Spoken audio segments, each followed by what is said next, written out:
All right, this is my second attempt at this video. Man, I had a great video shot for this, and I had the aspect on the camera turned the wrong way.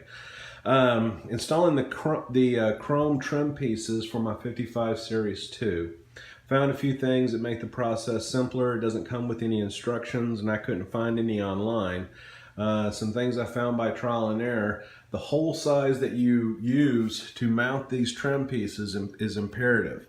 I'm using a 5/32 is what I found to be about the right size. If you make this hole too small, let me set that down. Okay, then this clip, you see, will not be able to fit in through the hole. Yet if the hole is too big, this clip is going to be able to rattle around and your trim pieces won't be on sturdy.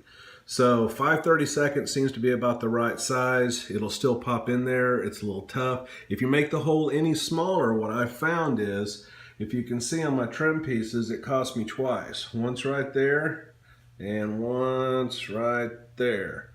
And those are indentions caused by the actual clips because the hole was so small. I had to put too much pressure on the trim piece to install it, and it actually pushed in and indented the actual chrome piece itself, which was very disappointing. But what can you do?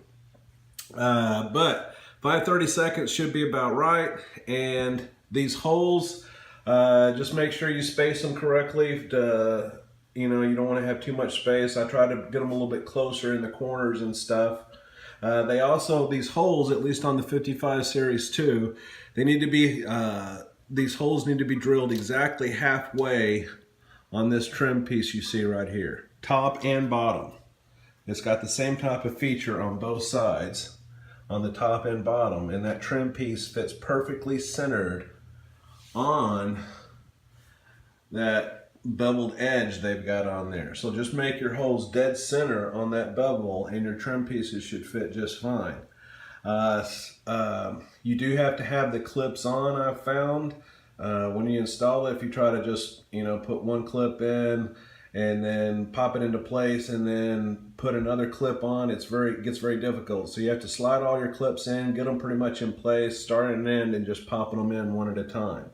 I also found using a needle nose plier and when I get it in here and about to get it in, I use needle nose to pinch this a little tighter to make it smaller so it goes into that hole easier. And then when I got it in about halfway, I can pull the needle nose out and go ahead and just pop it in the rest of the way.